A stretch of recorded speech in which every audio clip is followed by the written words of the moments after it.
Interjections, let me reiterate that there are no interjections dito para magkaroon kayo ng enough na time para makapagtanong.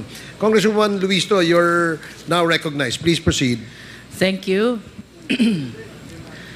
Can you please confirm if you are the same Roland Eslabon Espinosa, aka Kerwin? Kayo po ba ito? Opo. Yes po, Your Honor. And do you confirm the truthfulness of the contents of this affidavit? Opo, Your Honor. Hindi po ba kayo tinakot, binayaran, pinakiusapan, pinangakuan para gawin ang salaysay na ito?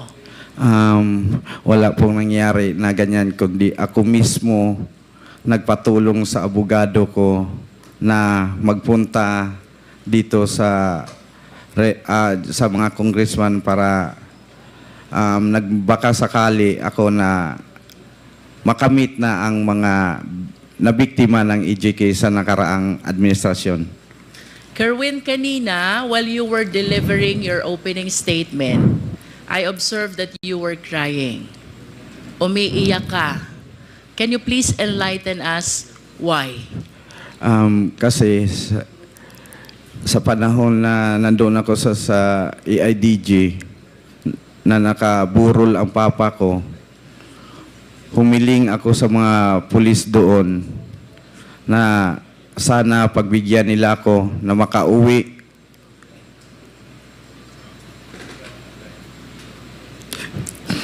Na makadalaw man lang at makita ang papa ko na nakaburol sa...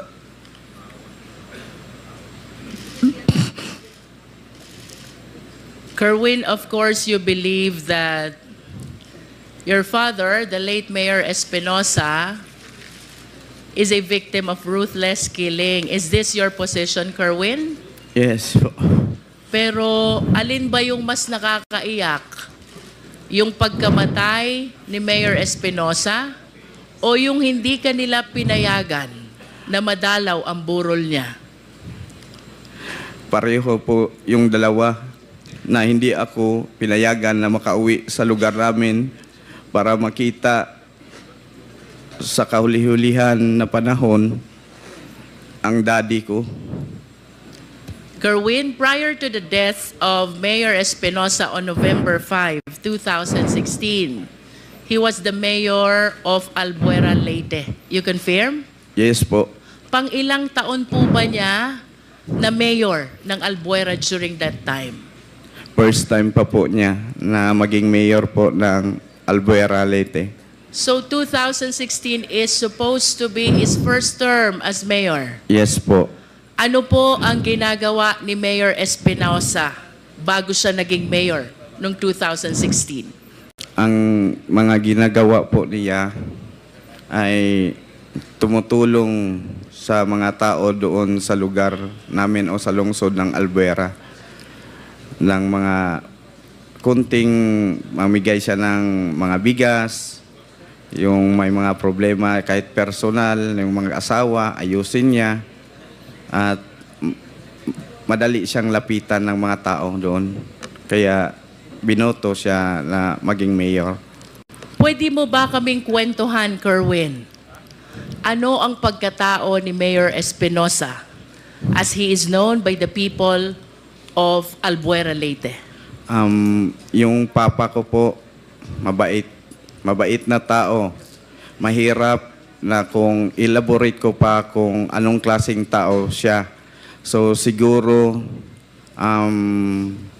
sa nakita kong kakayahan ng Quadcom o sa mga congressmen, pwede naman sila magpadala ng tao doon sa lugar namin at itanong kung anong klase o anong unsay pagkatao sa akong papa. Lisod, mahirap kasi na ako magsalita na ganito kasi sarili ko yon, ama. Mas mabuti na malaman nyo based doon sa mga tao sa Albuera. I understand, Kerwin. You also stated in your sinumpaang salaysay, habang nasa Malaysia ka, papuntang Abu Dhabi, you learned that the late Mayor Espinosa is included in the narco list. Oh, yun po. Nalaman ko na lang na nasali siya sa listahan ng presidente na narco list. Paano at kanino nyo po nalaman na kasama pa lang inyong ama sa narco list? Sa panahon na yon, may kaibigan ako na si Buntuyan, taga Cebu. Si IDG din yun, si Sir Delpin Buntuyan. Siya ang nagsabi sa akin na amigo, ang imong papa na appeal sa narco-list ni Presidente. Was there ever a time, Kerwin, that you validated or you verified the truthfulness of the fact that your father is included in the narco list? Na ano ko na yun, na positive na talaga, na naniwala ko. Kasi sa TV at sinabi ni Pangulong Duterte na kasama ang papa ko sa listahan ng mga narco-list. You are saying, Kerwin, that Mayor Espinosa is one of those named by President Duterte as included in the narco list. Is that your statement, Kerwin? Yes po.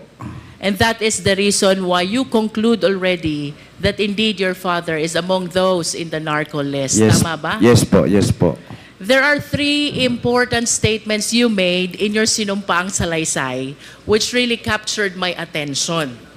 First, Kerwin, is the raid which happened in the house of your late father in August 2016. You mentioned in your affidavit that the guns, the explosives, and the drugs were all planted, and you were certain because prior to the raid, there were women who cleaned up the entire house. Yes. Because they are apprehensive already that any time there will be a raid in the house. Yes po. Bago nangyari ang raid, yung mga women supporter ng daddy ko nandoon sa bahay. Kasi yung daddy ko doon na tumira sa munisipyo. Nagbabantay ang mga women supporter ni daddy sa bahay namin, ancestral house. Habang nandoon sila, lininisan nila yung bahay ni daddy. At yung sinabi, nandoon daw sa nakita sa cabinet, sila mismo nagtaka kung paano nakita na merong mga illegal na bagay doon sa cabinet. Samantalang ang dami nilang naglinis na wala silang nakitang droga. Can you please confirm for the record, Kerwin, ano ang mga nakuha ng PNP operatives during the raid of August 2016 in the place of residence of the late mayor?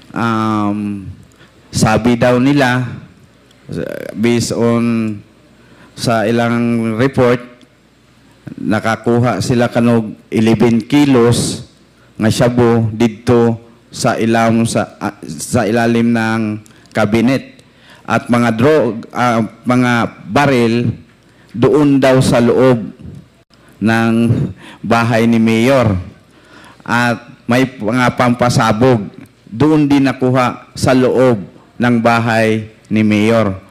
Kung isipin natin, 11 kilos, hindi kaya yun nakita sa mga naglinis na mga women's? Ang dami nun. At ang mga baril, at ang mga bomba. Ilagay kaya yun ni mayor sa loob ng bahay na mga sumasabog na mga bagay at mga mahabang baril? Yun ang sabi nila na nakita daw nila doon sa loob. Pero walang kahit isa na taga-Albuera na maniwala sa kanila sa report nila na may nakuha doon. Kasi ang nagbantay sa bahay ni Mayor, yung ancestral house namin, nasa 70 ka mga babae nandoon sa bahay. Binantayan talaga ang bahay namin. Inano sila ni Joby na magkaroon ng raid, kaya tumakbo na sila. Natakot. So you deny, Kerwin, the legitimacy of the raid or the operation that was conducted by the police operatives on August 2016? Opo. And can you please state for the record, sino po ba ang namuno? Sino po ang team leader ng naganap na raid sa inyong tahanan nung nasabing petsa? Si Mr. Joby Espinido po. Can you please state his full name? Police Colonel Joby Espinido. Mr. Chair, may we know if we have Colonel Espinido here? To the information of the Honorable Luistro, he sent us a letter of excuse in today's evening. Thank you, Mr. Chair. For the satisfaction of the Filipino people, just to make sure that Kerwin is aware of the identity of the one he is naming as Colonel Joby Espinido, may we request the Secretariat to flash a picture, and let's hear from Kerwin if he will be able to identify who this person is. Yes po. Secretariat, please.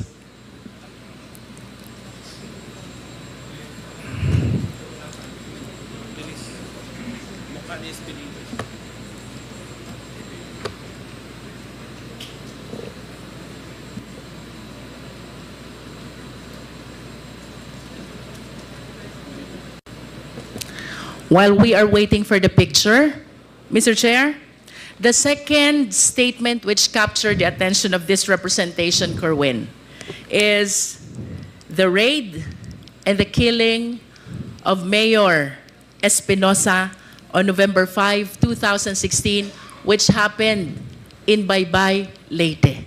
You confirm this? Yes po, sa loob ng provincial jail ng Baybay, Leyte. But of course, you have to understand as well that similar to the raid that happened in your house, this incident, the killing and raid against Mayor Espinosa, happened while you were in Abu Dhabi. Tama ba yun? Opo, wala po ako dito sa bansa.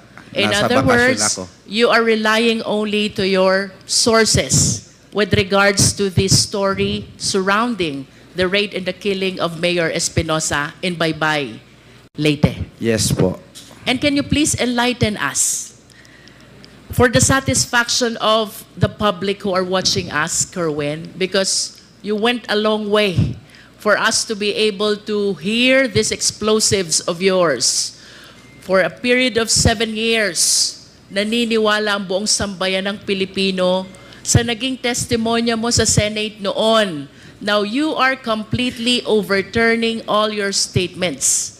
And we owe it to the Filipino people to explain and share what really happened according to your source during the raid and the killing of Mayor Espinosa on November 5, 2016 in Baybay, Leyte.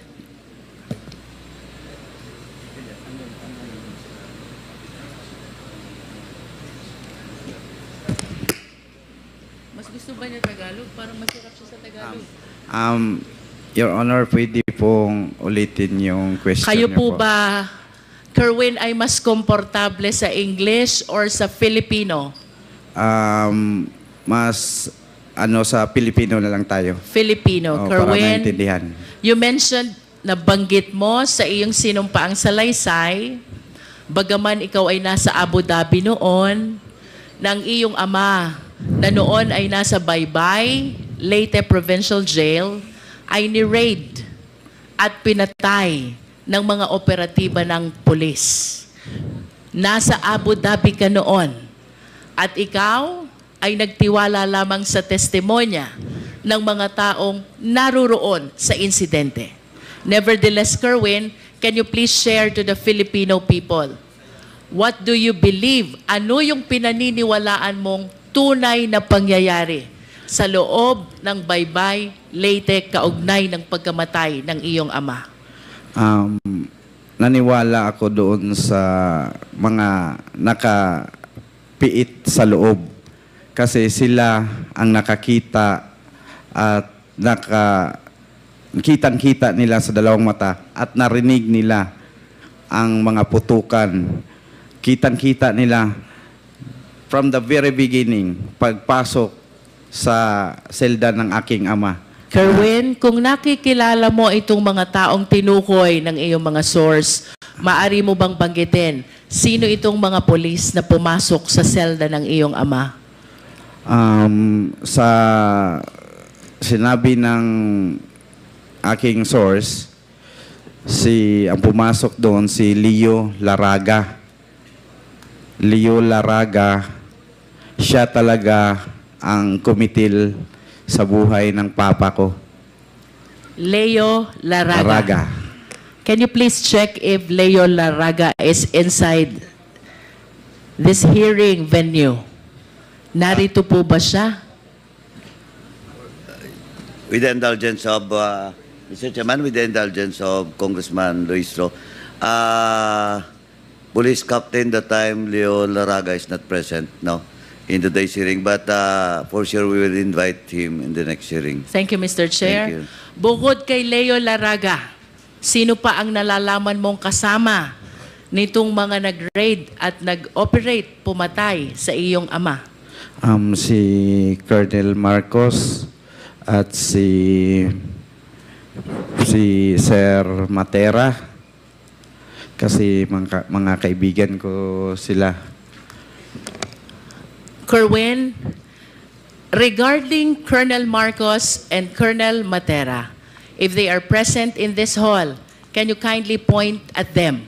Ituro mo sila kung sila'y naririto sa bulwagang ito. Colonel Marcos and Colonel Matera. Yan. May we request the police officer raising his hand, to please identify himself for the record, Mr. Chair.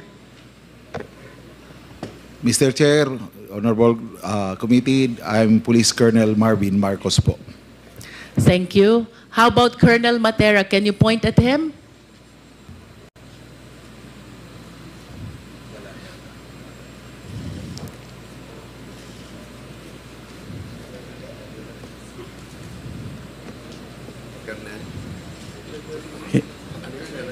Hindi, wala dito. Hindi ko It's nakita. okay, Kerwin, if Colonel Matera is not present in the hall. Okay lang yun. Po. I am certain that the Quad will be inviting him as well. Kerwin, bukod sa mga nabanggit mong pangalan, meron ka pa bang kayang tukuyin na kasamang pumasok, nag-raid at pumatay ayon sa'yo at sa mga sources mo kay Mayor Espinosa? Ang sinabi sa akin, yung kumitil lang ng talaga sa papa ko na kasi humihingi ng ng papa ko, nagsasalita siya na wag po sir, wag po niyo akong patayin. Who were present? Sinong nakasaksi dun sa sinasabi mong pagpaslang sa iyong ama? Mga detainee po. Can you please name these detainees who were able to witness that incident?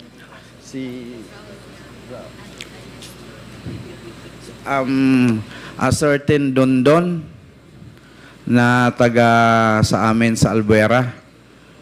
At si Raul Yap na matay naman yun. Patay man si Raul Yap. At si Robin, a certain Robin, tatlo sila, pero yung isa, tatlo yung ng daddy ko, kasama niya sa selda, nag-a-assist sa kanya.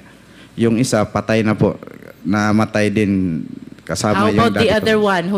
Is he still living? The other one? Opo, Your Honor. What is his name? A certain Dondon. A certain Don Don. Oh. And can you please share with us, ano ho ba yung nalalaman yung pangyayari dito sa pagkamatay ng inyong ama? Pumasok, and then what happened next? Ang una nilang ginawa daw, sabi sa aking source, pinapace the wall muna yung mga pulis. Can you please illustrate? Maaari mo bang ipakita sa amin paano ba yung face the wall so the Filipino people will understand? Dito ko lang po gawin sa...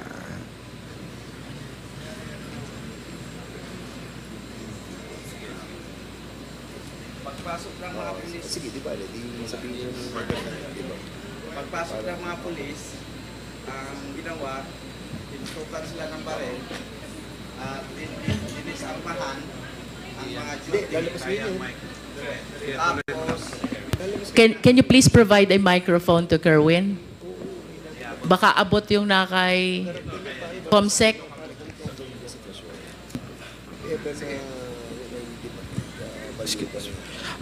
Ganito po ang sinabi sa akin na nangyari nung raid. Pumasok yung mga operatiba at dinisarmahan ang mga on duty sa oras na yon.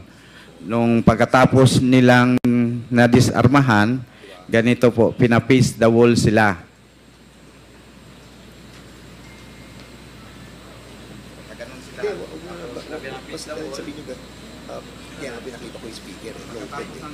Sino yung sila na tinutukoy mo na pina-face the wall? Mga duty po. Duty, ang Opo. pina-face the wall. Oh. And then? Then, pinaluhod sila na sinabihan daw na huwag kayong titingin. You are referring to the jail guards. Yes. Yung bantay Oh, sa mga bilangguan. bantay. Opo. Pina-face the wall, pinaluhod, wag titingin, and then what happened next? Hinanap nila ang hard drive ng CCTV. Nung nakita na siguro nila, pinatay at binitbit yung hard drive ng CCTV. Can you please identify the name of the one who took the hard drive? Sino pong kumuha ng hard drive? Nakikilala niyo po ba ayon sa inyong source? Mga pulis daw kasamahan sa pag-raid ng Baybay. Please proceed. After taking the hard drive, ano pong sunod na nangyari? Kinuha yung susi sa selda. Tapos binuksan, dumiretso na pagpasok sa may pintuan pa yun bago yung selda ng papa ko. Parang main door siguro ng compound. Binuksan, tapos diretso na doon papunta sa selda ng papa ko. Tapos yung selda ng papa ko may kadina at padlock. Binuksan rin, kinuha yung susi noon, binuksan, tapos ang sabi, walang salitang sinabi kundi ang papa ko lang ang narinig na nagsasalita. Sir, wag niyo akong patayin. Diretso, putok na pumpung. Tapos yung katiwala niya, gustong yumakap sa kanya, na itry i-save siya, binaril din. Sino itong katiwalang Raul Yap. Raul Yap. Opo. Anong ginawa nitong pangatlo na kasama pa? Nakalublob sa ilalim ng tarima. Ano yung tarima? Yung higaan po, Your Honor. Nalalaman mo ba kung ilan ang naging tama ni Mayor Espinosa?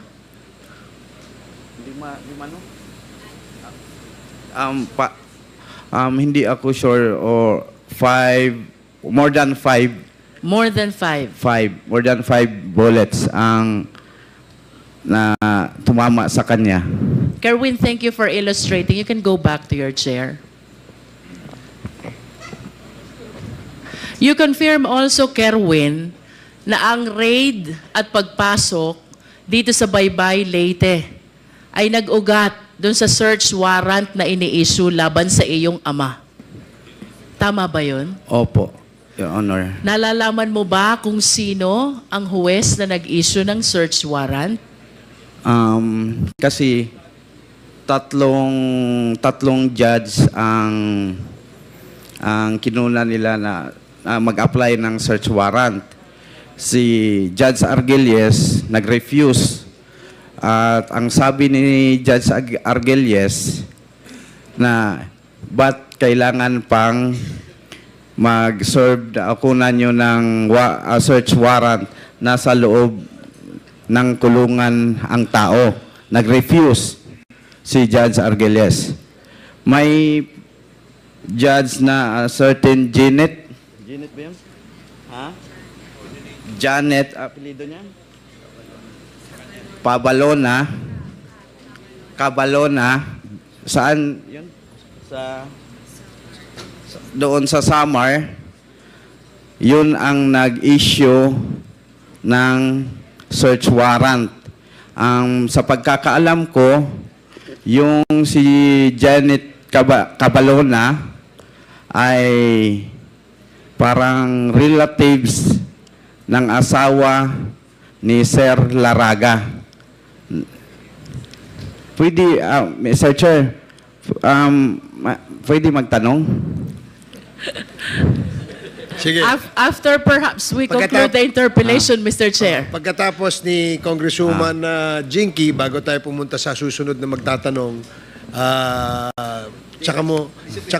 tsaka mo sabihin yan. Okay po. Mr. Chair, our resource speaker mentioned already the names of the judges. Some refused to issue the search warrant, while there is one who indeed issued the search warrant. I just wish to manifest, Mr. Chair, that it is very unlikely in the practice of law that a search warrant is being issued to search a confined place, much more a detention facility. That is for the record, Mr. Chair. Kerwin, I'm leading to my third question. November 16, 2016, through the coordination with the Interpol, iniuwi ka dito sa Pilipinas. Pagdating sa airport, you were arrested at sinalubong ka ni Senator Bato. Bato de la Rosa. Nakikilala mo ba si Senator Bato? Siyempre. Bakit mo siya kilala? Matapang yun. Puro barilan-barilan ang hahamon sa TV ng draw sa mga illegalista. What else do you know about Senator Bato? Bago pa siya naging senador, nasan ba si Senator Bato? Chief PNP yun po, Your Honor. Chief PNP. Yun, Ano? Okay, can you please identify the picture on the screen? Sino ba yung nasa screen? Siya po, si Bato de la Rosa. During that time, ano bang assignment ni Senator Bato during that time? Yang kwento mong insidente, nasan siya noon? Siya ang Chief PNP. Yes, you stated in your sinumpaang salaysay na may sinabi sa'yo. Opo. Ang noon ay PNP Chief Bato Opo. na kailangan mong gawin kapalit ng iyong pagkakataon na mabuhay. Opo. Do you confirm this? Yes po. Can you please tell us, anong sinabi sa'yo ni Senator Bato? Sinabi niya sa akin, sumunod ka sa plano. Kung sumunod ka kung sino ang babanggitin mo para maligtas ang buhay mo. Kung ayaw mong sumunod, ikaw na ang susunod sa tatay mo or isa sa membro ng pamilya nyo may mangyari na masama. You mentioned about plano. Can you tell us ano ba yung planong tinutukoy? May mga pangalan na pinid sa akin, sinubo, at babanggitin ko sa aking testimonya o sa aking salaysay sa Senado. At maari mo bang sabihin, sino ba itong mga taong ito at anong gustong ibabanggit sa'yo ng noon ay PNP Chief Bato? Peter Lim, supplier daw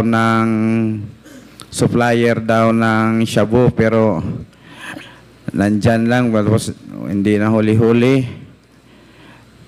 Tapos si Senator De Lima, protector daw sa mga shabu, mga nagtitinda ng shabu sa loob ng Bilibid.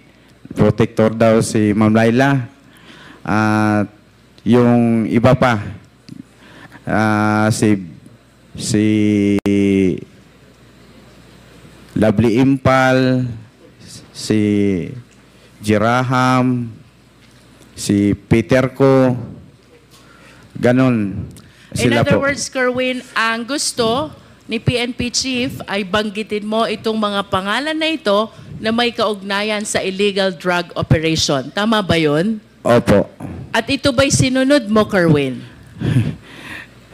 Talagang sinunod ko po kasi... Bakit mo to sinunod? Of course, alam mong mali ito. Oo. Di ba? Bakit mo sinunod ang utos ng Nonoy PNP Chief ba to? Kung siguro kayo, kung kahit sino naman sa atin na mga tao dito, nandito sa loob ng Quadcom, talagang susunod dahil kapalit na yon ng buhay mo.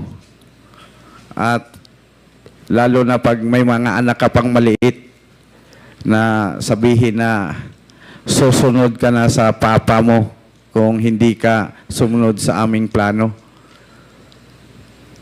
Mr. Chair, I wish to make a manifestation that with respect to the raid of the house of the late Mayor Espinosa, which happened in August 2016, our resource speaker, sadly speaking, has no personal knowledge.